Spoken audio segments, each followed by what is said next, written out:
बताएं, आज की जो पत्रकार वार्ता की जा रही है किस विषय पर की जा रही है? मैं advocate Satyam Arora, practising advocate J and K high court. आज जो प्रेस कॉन्फ्रेंस है, इसका मेन मुद्दा जो है आप पिछले काफ़ी दिनों से सुन रहे होंगे, किस तरह से रावी के जो रिवर बेड पे है इलीगल माइनिंग की जा रही है, वो भी शरेआम दिन दोपहर। मैं आपको एक बात बताना चाहता हूँ कि एक हमने कानूनी तौर से एक RTI एप्लीकेशन फाइल की, जिसमें जो आला अफसर थे वो ये कहते हैं कि भाई हमने कीड़िया गंडियाल से लेकर कठुआ ब्लॉक तक केवल 10 स्टोन क्रशर्स को है जो लाइसेंस दिया, और केवल 10 स्टोन क्रशर जो है वो चल रहे हैं। और आज की डेट में जम्मू कश्मीर के साथ जो रिवर बेड का लगता है पंजाब का, वो आज की डेट में भी डिमार्केशन नहीं हो पाई है। आप देख सकते हैं किस तरीके से जो है निकम्मी आप बोल सकते हैं सरकार, और निकम्मे उसके ऑफिशियल्स हैं, जो आला ऑफिशियल्स हैं, जो आज की डेट में भी उनके नाक के तले इलीगल माइनिंग की जा रही है जोरों शोरों से, और वो कुछ नहीं कर पाएंगे। और मैं आपको दूसरी बात जो सबसे इंपॉर्टेंट बताना चाहता हूँ, हमारे पास न्यूज़ रिपोर्ट्स हैं जो पिछले 1-1.5 साल से रिपोर्टेड की गई हैं, और जो इंटरनेट पे सबके लिए अवेलेबल हैं। उसमें ये चीज़ सामने सामने की गई है कि किस तरीके से जो है जम्मू कश्मीर में तो पहले इलीगल माइनिंग माफिया एक्टिव था, अब पंजाब का इलीगल माइनिंग माफिया भी जो है जम्मू कश्मीर में रोल प्ले कर रहा है, और अब ये मिलकर जो है किस तरीके से जम्मू कश्मीर के रिसोर्सेज को लूट रहे हैं, वो भी सरकार की ऑफिशियल्स के नाक के नीचे। मैं तो ये सीधे बोलता हूँ कि सरकार के जो ऑफिशियल्स हैं, जो आला ऑफिशियल्स हैं, वो इनके साथ मिले हैं, इनके साथ हाथ मिलाया है, सबको पैसा जाता है बराबर। और आप देख सकते हैं कि पिछले दिनों कुछ स्टिंग भी हुए थे, स्टिंग ऑपरेशन जो हुए थे, मीडिया में रिपोर्ट्स थी किस तरीके से अभी पिछले दिनों, पिछले कुछ महीने पहले जो है एक स्कफल भी हुई थी पंजाब के कुछ एक पॉपुलर बहुत पॉलिटिकल लीडर थे उनकी यहाँ के ऑफिशियल्स के साथ। जम्मू कश्मीर की जो सरकार है वो इलीगल माइनिंग को कभी नहीं रोक पाई है, सिर्फ और सिर्फ खोखले दावे किए हैं, सिर्फ और सिर्फ पॉलिसीज लाने के वादे किए गए हैं, और कानून की इम्प्लीमेंटेशन में सरकार जो है वो टोटली फेल हुई। आज की डेट में भी आप देखें रिवर बेड, जो रावी रिवर बेड है, वो बिल्कुल उसमें काफ़ी ज़्यादा वो नीचे गिर चुका है। उसका कारण ये है कि जोरों शोरों से माइनिंग चल रही है, सबको पैसा जाता है। आप एक मीडिया की रिपोर्ट पे आप मीडिया को ये बयान देते हैं कि हमने पिछले कितने सालों में करोड़ों रुपए की पेनल्टी जो है इम्पोज की गई है। अगर आपने करोड़ों की पेनल्टी इम्पोज की गई है तो आज की डेट में भी वो इलीगल माइनिंग माफिया आपसे नहीं डरता है, वो आज की डेट में भी आपको पेनल्टी देने के लिए तैयार है, मगर वो अपना काम जरूर आगे कंटिन्यू रखेगा। तो मेरी जो है आपके माध्यम से आला अफसरों को, अपने LG साहब को एक रिक्वेस्ट है कि ये जो 2 इंपॉर्टेंट रिवर बेड हैं तवी और रावी के, इन्हें समय रहने पे बचाया जाए।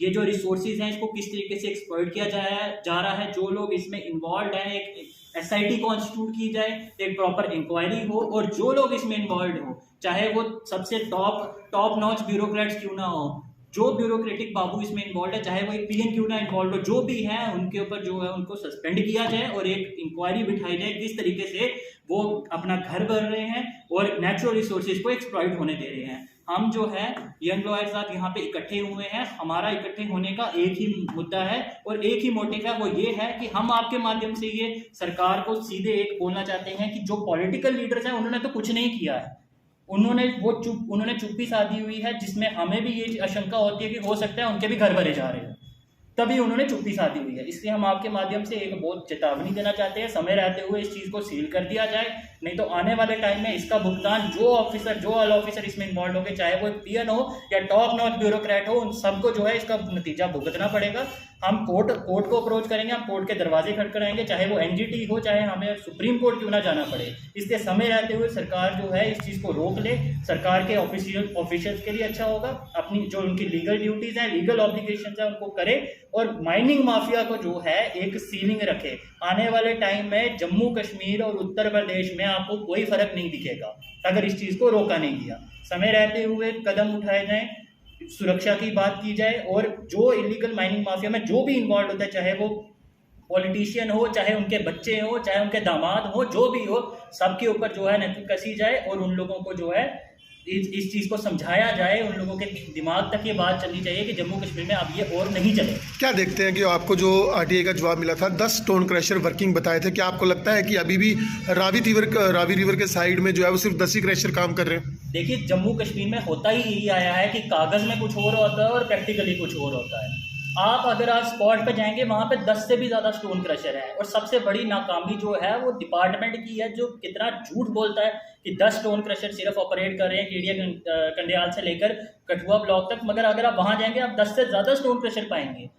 लंबी लंबी कतारें जो हैं ट्रॉलीज की, जो आप देख सकते हैं, जिसमें बजरी और रेता जो है वो भरा जाता है और वो जाती है। हर नाके पे पैसा दिया जाता है। इस तरीके से करप्शन, इतनी ग्रास रूट करप्शन की जा रही है कि ये नेचुरल रिसोर्सेज को एक्सप्लॉइट कर रहे हैं, और जिसका हम ये लोग ये चीज़ नहीं समझ पा रहे कि आने वाली जो जनरेशन है उसको इस चीज़ का भुगतान करना पड़ेगा। क्या देखते हैं कि अगर गरीब आदमी को एक रेत बजरी की ट्रॉली चाहिए हो तो हज़ारों रुपये उसे देने पड़ते हैं, लेकिन जो माफिया है उस पर नकेल नहीं कसी जाती। क्या देखते हैं क्यों एलजी प्रशासन, जम्मू कश्मीर सरकार, जम्मू कश्मीर प्रशासन, कठुआ प्रशासन जो है वो नकेल नहीं कस पा रहा? देखिए, आप एक चीज़ को समझिए कि जब करप्शन किसी जगह पे होती है, जब किसी चीज़ को इलीगली चलाया जाता है, उसका सबसे ज़्यादा इम्पैक्ट एक मिडिल क्लास आदमी पे, एक गरीब इंसान पे होता है। आज की डेट में अगर एक गरीब इंसान को, एक मिडिल क्लास आदमी को जो है अपना घर बनाना हो तो उसे कितनी महंगी, मैं बोलता हूँ 3 गुना ज़्यादा रेट के ऊपर बजरी और वो लेनी पड़ती है। रही बात कठुआ प्रशासन की, कठुआ प्रशासन सिर्फ और सिर्फ कागजी बात करता है, प्रैक्टिकली कुछ नहीं कर पाया है। सिर्फ कहता है कि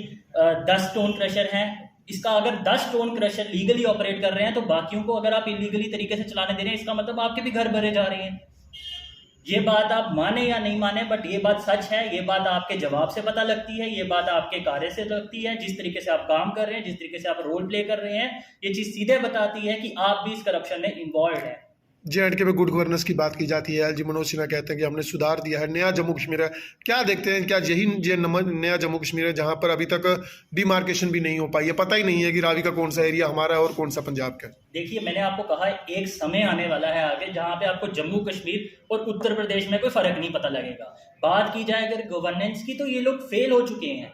इन लोगों को अपनी कुर्सियों से उठ के स्पॉट पे जाएं, स्पॉट पे इंस्पेक्शन करें, TMO को लेके जाएं, जितने इंस्पेक्टर्स हैं सबको साथ में लेके जाएं, वहां पे जाके गाड़ियां सीज करें, स्टोन क्रशर सीज करें। आप उनसे पेनल्टी ले रहे हैं। हम नहीं चाहते कि अब सरकार के घर भरे, बैंक्स भरे हो। आप, हमें पता है कि अगर इलीगल कोई भी चीज़ होगी उसका स्टेट एक्सचेकर को नुकसान होगा, मगर उसका कहीं ना कहीं इम्पैक्ट एक नेचुरल रिसोर्सेज पर भी पड़ रहा है। किस तरीके से एक्सप्लॉइट किया जा रहा है। मैं आपको एक न्यूज़ आर्टिकल की तरफ लेके जाना चाहता हूँ। ये न्यूज़ रिपोर्टेड है और यहाँ पे देखिए किस तरीके से साफ बताया जा रहा है, denial of mining permission in Ravi river. यानी कि हमने डिनाई की है, डिपार्टमेंट कहता है कि हमने डिनाई कर दी है परमिशन, मगर फिर भी पंजाब किस तरीके से जम्मू कश्मीर के नेचुरल रिसोर्सेज को एक्सप्लॉइट कर रहा है, वो चीज़ में बहुत साफ।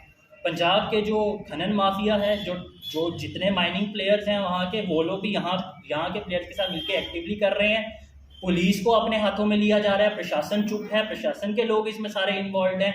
अब देखिए, आपके माध्यम से हम LG साहब को बोलना चाहते हैं कि वो अगर इस पूरी स्टेट को लीड कर रहे हैं तो जितने लोग इसमें इन्वॉल्व हैं सबके ऊपर इंक्वायरी बिठाई जाए और इस इलीगल माइनिंग को समय रहते रोक दिया जाए, वरना एक नेचुरल डिजास्टर जो है वो आएगा ही आएगा, वो इनएविटेबल होगा, और जो उसकी वजह से नुकसान होगा वो खामियाजा सबको भुगतना पड़ेगा।